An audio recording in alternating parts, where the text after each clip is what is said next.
Élémentaire, mon cher Nico, une émission présentée par Nicolas Blondet, expert en qualité d'air intérieur. Chères auditrices, chers auditeurs d'Élémentaire, bonjour. Encore bienvenue sur le plateau de cette émission. On est on a beaucoup de chance de ne pas être au soleil puisqu'il fait très chaud et vous le savez. On vient de passer une période de canicule ici sur la France et une pensée toute particulière à tous ces pompiers qui ont œuvré et pour certains endroits qui œuvrent encore concernant les feux en Gironde. Et Dieu sait si au niveau de la qualité de l'air, on sait ce que ça veut dire que des feux importants, puisque notamment outre un feu d'usine par exemple, on va retrouver des polluants assez violents. Ici, ça va être des feux de forêt, des feux de résineux. On va retrouver outre quelque chose, des éléments qui vont nous irriter, mais également énormément de particules. Le nuage, de toute façon, on dit toujours que l'air c'est invisible et qu'on voit pas. Là, par contre, on voit bien les fumées qui sont émises, en plus de la chaleur et du danger que ça représente. Alors, cette qualité de l'air, bien évidemment, on se dit mais cet impact, il faut que ça s'arrête, il faut qu'on puisse le traiter et on va en faire le parallèle de le traiter à l'intérieur des bâtiments et surtout le modéliser pour pouvoir mieux agir finalement. On va en parler aujourd'hui avec Maxence Mendes. Bonjour Maxence. Bonjour Nicolas. Comment allez-vous ? Comment vas-tu ? Parce que ça fait déjà plusieurs fois que tu viens sur l'émission. On suit d'ailleurs Octopus Lab que tu as fondé il y a maintenant combien de temps ? 5 ans. 5 ans, et oui ça passe, et ça a bien grandi d'ailleurs, et aujourd'hui tu vas nous parler notamment, je dirais, de cette croissance qui continue pour Octopus Lab, mais aussi pour le logiciel Indalo. Alors, un petit retour sur ton parcours, Maxence, et puis également Indalo, cette croissance, elle s'opère comment ? Alors du coup, effectivement, Octopus Lab, ça a 5 ans. Avant ça, j'étais chercheur, j'ai travaillé sur un projet qui était financé par l'ADEME, sur le devenir des polluants et la qualité de l'air dans les bâtiments performants en énergie. Donc le but pour l'ADEME, ça a été de comprendre ce qui se passait dans les bâtiments avec les nouvelles réglementations environnementales. On avait développé un logiciel qui permettait de prévoir la qualité de l'air, et donc je l'ai porté dans Octopus Lab pour pouvoir en faire un produit utilisable par les acteurs du BTP. Donc ça veut dire qu'on était sur les prémices de se dire on va faire de la qualité de l'air et de l'énergétique. Ouais, on associait vraiment les deux points, parce qu'avant, on le voit bien dans nos considérations de réglementation thermique, maintenant réglementation environnementale, on parle de quoi avant toute chose ? On parle de baisser nos consommations énergétiques, mais cette qualité de l'air, on l'a laissé un peu de côté. Là, c'est plus le cas. Voilà. Pendant le projet de recherche, on était sur les impacts positifs ou négatifs de la RT 2012 sur la qualité de l'air. On essayait de comprendre s'il y aurait un impact et s'il serait important ou pas. Là, effectivement, du coup, avec la RE 2020, on a inclus la qualité de l'air parmi une réglementation environnementale, et donc c'est l'étape d'après qui est arrivée sur la prochaine réglementation. Alors justement, tu parlais d'impact positif comme peut-être négatif sur cette qualité de l'air. Que remarque-t-on le plus ? Du positif ou du moins bon ? Alors, à l'échelle du projet... Il y a plusieurs paramètres. Oui, non, c'est ça. Il y a droit à plusieurs réponses. À l'échelle du projet de recherche et tout ce qu'on a fait après avec Octopus Lab, effectivement, les bâtiments récents étant plus étanches, on a une meilleure protection de ce qu'il y a comme polluant émis à l'extérieur et qui va arriver dans le bâtiment par infiltration ou ventilation, mais on a aussi une plus grande étanchéité, un plus grand confinement à l'intérieur, et donc un peu plus de problèmes pour extraire les polluants qui viennent de l'intérieur si les ventilations sont en panne, si elles sont mal entretenues, etc. Et notamment, on le voit, il y a également quelque temps un rapport qui est ressorti où on s'aperçoit que cette ventilation en hygro B, que tout le monde connaît, où on va chercher à diminuer notre consommation d'extraction d'air parce qu'il fait plus sec et donc il y a moins d'humidité à évacuer, c'était le premier et le seul polluant qui était considéré. On s'aperçoit qu'on a quand même des taux dans les pièces de vie. Alors, les pièces de vie, on le rappelle, ça va être un bureau, ça va être une chambre, ça va être le séjour où on peut être parfois plus nombreux que la famille habituellement. Et là, on a des taux de CO2 qui vont grimper, et l'étude le ressort, de 3500 ppm, ce qui est quand même colossal. On sait qu'on commence à avoir de l'inconfort à 1000-1100, que ça commence à être gênant, vraiment gênant à 1500, et quand on est à des seuils comme ça, c'est quand même important. Alors, justement, l'adéquation, toutes ces travaux, toutes ces recherches et cette prise en compte, c'est pour aller vers du mieux. Comment le logiciel, comment Indalo vient nous aider et comment il fonctionne le logiciel? Alors, chez Octopus Lab, on a deux outils. Un outil en conception qui s'appelle Indalo et un autre Indalo Supervision sur la partie exploitation. Sur la partie conception, effectivement, Indalo il peut aider à faire des choix de système de ventilation ou des choix de matériaux ou tenir compte de l'air extérieur pour savoir quelle va être la qualité de l'air intérieur post-travaux. Et effectivement, sur la partie ventilation dans les logements, on peut montrer par des simulations que l'hygrobé répond à des enjeux de renouvellement d'air dans les pièces d'eau, pièces humides, etc., parfois le séjour, mais que ça peut aussi causer des troubles pardon, dans des pièces. Problème d'air. Ça peut causer des troubles sur les, par exemple, les chambres, parce que globalement, les gens vont aller dans les chambres, fermer les portes, fermer les persiennes, les entrées d'air vont être obstruées et on peut se retrouver avec un confinement qui est trop grand. Et l'hygrobé qui est dans la salle de bain et qui est très peu activé parce qu'il n'y a pas d'humidité qui est relarguée à ce moment-là, ne s'active pas suffisamment pour brasser l'air de la chambre. Et donc, on peut avoir des soucis comme ça. Après, Indalo, ça sert justement à éviter de faire des généralités. Indalo, ça sert à faire des simus au cas par cas. Et donc, on peut faire logement par logement des simulations de qualité d'air pour voir quelles sont les configurations qui marchent, celles qui ne marchent pas, et faire les meilleurs choix. On s'adapte au plus près du besoin, au juste besoin finalement. Oui, exactement. On peut préconiser des choix techniques, on peut trouver des solutions alternatives. Le but étant, quand on en rénove un logement ou quand on le conçoit, de passer à une exigence de résultat et pas juste à une exigence de moyens et une conformité simple à la réglementation, mais aller vers une meilleure qualité d'air. Ce qui veut dire également que dans les systèmes de ventilation, on l'a dit sur une précédente émission ici, par exemple dans les écoles, on se retrouve avec 15% de bâtiments finalement qui sont équipés. Là, de pouvoir modéliser, c'est de montrer en quoi justement cette ventilation, elle est nécessaire et elle va vraiment nous aider à partir du moment où on la met en œuvre. On entend, on a vu aussi passer pas mal d'actualités qui disent oui, on met des capteurs, on va mettre peut-être des épurateurs, on va peut-être ouvrir les fenêtres, mais finalement tout cela, ça ne suffit pas si on n'a pas d'air neuf qui rentre. Ouais, absolument. Et par exemple, avec Indalo Supervision, on suit en temps réel la qualité de l'air dans un peu plus d'une centaine d'établissements scolaires et une partie des collectivités qui travaillent avec nous justement parce qu'on peut prévoir la phase travaux. Donc on équipe l'ensemble des écoles de capteurs de qualité d'air, on leur fait des prévisions et comme on a fait une maquette 3D du bâtiment, on peut aussi revenir vers la phase conception pour prévoir la rénovation. Donc la collectivité a ses niveaux de qualité d'air et de confort sur tout son parc. Et à partir de là, elle va hiérarchiser quels sont les bâtiments qui ont le plus de problèmes en termes de qualité d'air, en termes de confort thermique. Et nous, on est là avec Indalo pour les aider à choisir le meilleur équipement de ventilation pour faire une rénovation qui est pertinente en fonction des besoins qu'ils ont. Et outre la ventilation à choisir, donc on va retrouver 3 systèmes. On parlait de l'extraction, il y a la double flux, il y a aussi l'insufflation. Il faut savoir également que, vous le disiez tout à l'heure, ou tu le disais tout à l'heure, on a les matériaux. Vous avez une bibliothèque de matériaux également pour lesquels on va connaître leur potentiel émissif. Oui. Et ça va permettre de adapter également la conception. On a une produit tech qui contient des produits de ventilation préconfigurés pour l'utilisateur. On a des systèmes de purification d'air et on a effectivement des matériaux de finition, des peintures, des sols, des plafonds, des cols sous les sols, enfin voilà, tout ce qui peut globalement avoir un impact sur la qualité d'air intérieur à réception du bâtiment et au cours de sa vie. Et justement dans ces matériaux à l'heure actuelle, comme ça fait 5 ans que Octopus suit cela, est-ce qu'on voit également un progrès de la part des industriels, de la part des fabricants qui amènent maintenant peut-être des fiches ou des prises en compte avec des matériaux moins émissifs? Est-ce que ça se voit réellement? Est-ce que vous le voyez? Alors, on n'a pas fait les stats dans ce sens-là, mais par contre on se rend compte qu'au début où on a lancé le produit, les partenariats, on les nouait uniquement avec les pionniers. Donc le premier, ça a été AlgoPaint, qui fait une peinture à base d'algues. Et donc ils étaient sûrs de leur produit parce qu'ils venaient pas des hydrocarbures et donc ils voulaient faire une promotion sur le sujet de la qualité de l'air. Et donc petit à petit, comme ça, on est venu agréger des acteurs qui n'étaient pas des pionniers. Donc juste après AlgoPaint, on a eu Nicalo avec Fabrice Santamaria que tu connais très bien. Il paraît. On salue Fabrice. Qui a mis à disposition ses produits pour les utilisateurs Indalo, qui a mis en transparence l'ensemble des peintures qu'il proposait.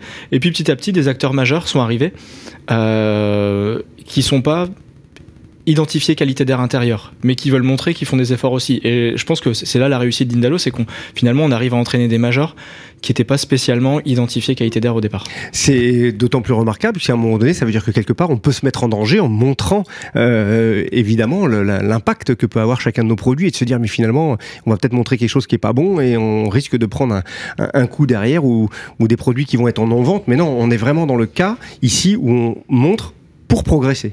Et progresser ensemble. Exactement. Les fabricants, ils ont un devoir envers nous, c'est de fournir des données d'émissions issues d'un laboratoire indépendant qui a accrédité COFRAC. Voilà, donc c'est pas des données d'un labo interne, c'est des données fiables, sinon on les mettrait pas à disposition.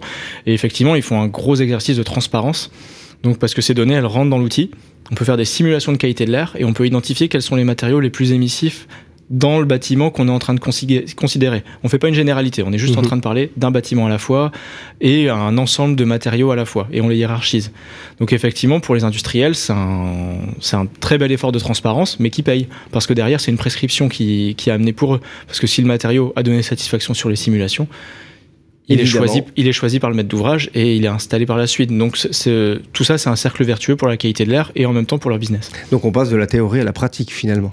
C'est le but. C'est le but. Et ça permet également, on l'imagine, on se met dans sa tête à chaque fois, là, on ferme les yeux, hein, chères auditrices, chers auditeurs, fermez les yeux, ceux qui sont en voiture le faites pas. Mais par contre, imaginez un bâtiment, un plan, et ça veut dire que même le logiciel va simuler les pièces mieux traitées que d'autres. Il y a peut-être des codes couleurs, je crois, qui apparaissent, et ça va permettre aussi d'identifier des pièces qu'on pourrait qualifier presque de zones mortes et de pouvoir aller les traiter finalement. Oui, effectivement, le but de faire la maquette en entier, de faire le plan 3D de tout le bâtiment, c'est effectivement identifier des zones où l'aérolique aurait été moins bien traitée, ou alors la configuration de pièces fait qu'il y a plus de surface finalement et donc plus d'émissions, et effectivement on va réussir à identifier ces zones plus facilement. Et c'est des zones qui auraient pu être oubliées pendant un audit à réception du bâtiment. Alors justement, quelqu'un qui vient vous voir, il se dit, bon, moi je veux faire quelque chose de bien dans le cadre de mon établissement. On va prendre l'exemple d'un établissement scolaire, on était parti dessus. Ce qui veut dire à un moment donné qu'il y a un vrai besoin. On a une réglementation là aussi hein, qui arrive. Il y a également aussi le décret tertiaire qui arrive. Et là, je pense que ça va faire partie de toutes ces prises en compte, ces rénovations, hein, puisque tout le monde doit avoir rendu sa copie pour le 30 septembre sur le décret tertiaire. Hein. C'est comment on va améliorer encore, au moins déjà au niveau énergétique, les bâtiments pour les rendre meilleurs. Et donc là, ça passera aussi, mine de rien, avec la qualité de l'air. Justement, comment quelqu'un qui souhaite faire une démarche et d'aller vers Indalo, comment il est, je veux dire, pas accueilli, mais quelles questions va-t-on lui poser pour pouvoir avancer? Que va-t-il être recherché? Alors, Indalo, c'est un outil. C'est pas une boîte à solutions. C'est un outil qui vous permet de faire une maquette et de savoir ce qui va se produire. Donc, en fait, si c'est un maître d'ouvrage qui vient nous voir, globalement, on va lui demander d'identifier son objectif. Qu'est-ce qu'il veut faire en termes de qualité d'air? Est-ce qu'il veut se conformer à la réglementation? Est-ce qu'il veut aller au-delà? Est-ce qu'il veut tenir compte du risque Covid ou pas? Enfin, tout le monde veut en tenir compte, mais je veux dire à quel point. Et donc, on va l'aiguiller sur quel est l'objectif à atteindre et comment l'atteindre. Et donc après, Indalo, on ne va pas forcément l'opérer nous, ça peut être un bureau d'études qui va travailler avec lui ou un AMO qui va faire les simulations pour trouver la solution. Mais encore une fois, c'est pas Indalo qui la trouve à sa place. D'accord, donc il arrive déjà avec ses plans. Il y a besoin des plans. Il arrive avec une équipe de maîtrise d'œuvre qui lui a fait des propositions. Il y a certains projets sur lesquels Indalo est utilisé en AMO. Indalo est utilisé pour confronter des projets proposés par des équipes de maîtrise d'œuvre en phase consultation. D'accord. Donc ça devient un critère à ce moment-là de notation pour choisir l'équipe qui va prendre en charge le projet par la suite. D'accord, ça veut dire que vous passez les projets à la moulinette dans le bon sens du terme. Bah, c'est l'AMO qui le fait, mais effectivement, voilà, c'est ça. Voilà. On va faire donc en gros, parmi l'ensemble des points de notation du projet, il va y avoir quelques points sur le volet qualité d'air. Et comme on est en phase consultation, on sait par Indalo qu'on fait ces vérifications-là. Puis il vaut mieux faire les prévisions et les changements au début, ça coûte toujours moins cher et c'est plus facile à opérer qu'une fois que c'est construit. Exactement, mais comme la simulation thermique dynamique fait le job sur l'énergétique, Indalo fait pareil sur la qualité d'air. D'accord. Et il y a un rapprochement entre les deux, le STD justement et Indalo? Est-ce qu'il y a des... Actuellement, Indalo, c'est un module de Pléiade, qui est un outil de calcul thermique et entre autres et d'analyse en cycle de vie édité par Izuba. Donc effectivement, à partir de la même maquette Pléiade, on peut faire un calcul thermique réglementaire, une ESTD, ou un calcul qualité d'air, ou un calcul en cycle de vie, ou en luminosité, etc. Donc oui, c'est à partir de la même maquette, et donc c'est la même équipe qui va traiter tous ces sujets. Le bruit rentre en compte aussi ?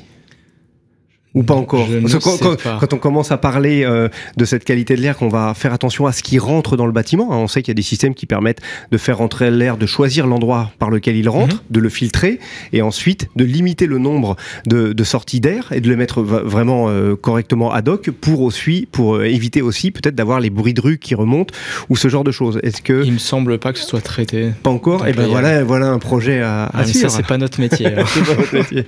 Mais c'est vrai qu'on y pense, on parle de la qualité de l'air, mais la qualité du bien-être au global, hein, on a la thermique, la chaleur, le froid. Le sujet de l'acoustique, il revient plutôt chez nous sur la partie exploitation du bâtiment, parce que comme on prend le contrôle sur les équipements de ventilation et qu'on les pilote, il y a souvent des interrogations au début du pilotage, parce que les gestionnaires de bâtiments ont peur que ça génère des inconforts, des bruits, des variations de volume, etc. Donc c'est quand même un sujet qu'on doit traiter, et on a des capteurs de bruit du coup qu'on déploie aussi pour leur assurer qu'il n'y a pas un gap en termes de niveau sonore qu'on produit, quoi. Ce qui est logique. Et donc dans tout cela, on vient traiter tout le bâtiment de la bonne manière. On va continuer l'émission sur ce sujet important pour vous, parce qu'il y a quelques courtes semaines, vous avez fait une levée de fonds pour vous développer. Alors là, c'est vraiment du développement, je dirais, autant produit, autant technique en France, mais aussi à l'international. Ouais. Vous avez levé 3 millions d'euros, ce qui est remarquable, parce que également par rapport au sujet que vous traitez et la belle manière dans laquelle vous le traitez, puisque ça fait quand même quelques années que Maxence, on se voit et je vous suis également, et il n'y a pas que moi qui loue un petit peu le bien faire de Octopus Lab et du logiciel. Dites-nous un petit peu plus, cette levée de fonds, avec qui, comment, pourquoi, et ça va nous amener à quoi? Beaucoup de questions d'un coup, désolé. Ouais. Alors avec qui? Beaucoup d'acteurs. Swen Capital Partners et Matmut Innovation qui ont l'idée ce tour, qui sont un fonds à impact. Et Matmut qu'on ne présente plus. Ensuite... Matmut l'assureur, pas les stades. Ouais, avant tout. Effectivement. Donc on est content parce qu'on a un côté impact, on a un côté santé. On a ensuite Construction Venture qui est la branche Venture Capital de Bouygues Construction. Et donc on a ce côté bâtiment corporate et bâtiment qui nous soutient aussi, et BTP Capital Invest qui représente plutôt des institutionnels ou des assureurs. Il y a la SMA BTP, il y a la FFB dans les souscripteurs de BTP Capital Invest, et donc plus nos investisseurs historiques qui sont régionaux, qui sont sur l'île. Et donc tout ça, ça fait un pool qui est hyper cohérent, parce que ça parle de bâtiment, ça parle de santé, ça parle d'impact positif. Et donc on a un très chouette consortium autour de nous pour nous aider. Du coup, dans toutes les questions, il y avait pourquoi. Il y avait qui, pourquoi. Donc effectivement, tu l'as dit, c'est promouvoir les solutions, continuer de les développer plus vite. On peut aller plus loin sur nos produits, faire plus d'économie d'énergie, plus de sujets qualité de l'air. On a commencé à travailler sur des nouvelles typologies de bâtiments. On travaille dans des centres commerciaux maintenant, alors qu'on n'avait pas le temps de le traiter avant le levée de fonds, parce qu'on n'était pas assez nombreux pour traiter tous ces sujets. On travaillait déjà dans des musées. On a le Louvre-Lens comme premier musée pilote. On sait l'importance de la qualité de l'air dans les musées, notamment. Les œuvres, il faut les préserver. Travailler sur la préservation des œuvres d'art, et même si on avait une belle preuve de concept, plus quelques musées qui s'étaient agrégés à ça, on n'avait pas le temps de promouvoir la solution et de se faire connaître par tous ces gens-là, donc c'est un job qu'on va pouvoir faire maintenant grâce à cette levée. Donc on va pouvoir conseiller aussi à tous nos auditrices, nos auditeurs d'aller dans les musées, parce que de plus en plus ils vont être bien traités, si j'ose dire. Et quand il fait chaud, on est bien dans les musées aussi, mais la culture n'a pas de prix, et allez-y, ça ouvre l'esprit sur plein de choses. Un peu petit aparté. Ouais, non, mais absolument. Le but pour nous, c'est vraiment de travailler sur la qualité de l'air dans tous les espaces qui comptent, que ce soit les établissements sportifs, centres commerciaux, on travaille un petit peu sur des logements maintenant, les bureaux, les centres commerciaux, je l'ai dit. Enfin voilà, on veut vraiment, on a de la restauration aussi collective. Enfin bref, on essaie de se positionner partout où les gens passent du temps. Où les gens passent du temps et peuvent être quelquefois nombreux, et c'est là aussi on vient, je dirais, empiler les problématiques de polluants, puisque l'être humain est lui-même un générateur de polluants assez important. Oui, absolument. On a travaillé pas mal sur le Covid. Voilà, pas mal sur le Covid. Et puis l'humain va travailler sur lui-même également, parce qu'il y a besoin, à un moment donné, que chacun prenne vraiment conscience de cette qualité de l'air pour mieux faire. On n'oublie surtout pas que le premier acteur de la qualité de l'air, c'est nous et nos manières d'agir. Et agir, c'est pas très compliqué, mais encore faut-il être éclairé pour cela. Et heureusement, encore merci avec Indalo, d'éclairer plus pour mieux faire, pour se dire finalement, on va y arriver. Oui, on va y arriver, il n'y a pas de souci. Eh bien, écoute Maxence, merci beaucoup d'être venu parmi nous encore sur le plateau d'Élémentaire. Mais de rien. Comment on va voir ce que fait Octopus Lab, le site internet? Le site internet, effectivement, ça marche très bien. C'est quoi l'adresse? Octopuslab.fr, tout simplement. Tout simplement. Sinon, contactez-nous. Vous nous retrouvez facilement, je pense. C'est ça. À Lille, dans le Nord, de toute façon. Oui, voilà, venez à Lille. Il fait beau. Il fait beau. Il fait beau et il y a pour se le désaltérer tout ce qu'il faut également quand on a envie de passer des bons moments entre amis. Et c'est vrai que le vivre ensemble est extrêmement important et c'est ce qui nous anime pour être au mieux, bien entendu. Chères auditrices, chers auditeurs, Maxence, merci beaucoup. Merci pour l'invitation. Encore, bon vent pour la suite et on va suivre cela de près puisque ça fait plaisir de voir des entreprises innovantes d'une part et puis également qui lâchent rien pour mieux faire pour notre qualité de l'air. En vous souhaitant une très belle fin de journée et puis sortez, prenez l'air, allez vous promener. L'air c'est avant tout dehors avant d'être dedans et grâce à Indalo on fait bien dedans naturellement. À très bientôt sur Élémentaire. Élémentaire, mon cher Nico, une émission à réécouter et télécharger gratuitement sur radio-imo.fr, l'application mobile Radio Imo et sur tous les agrégateurs de podcasts.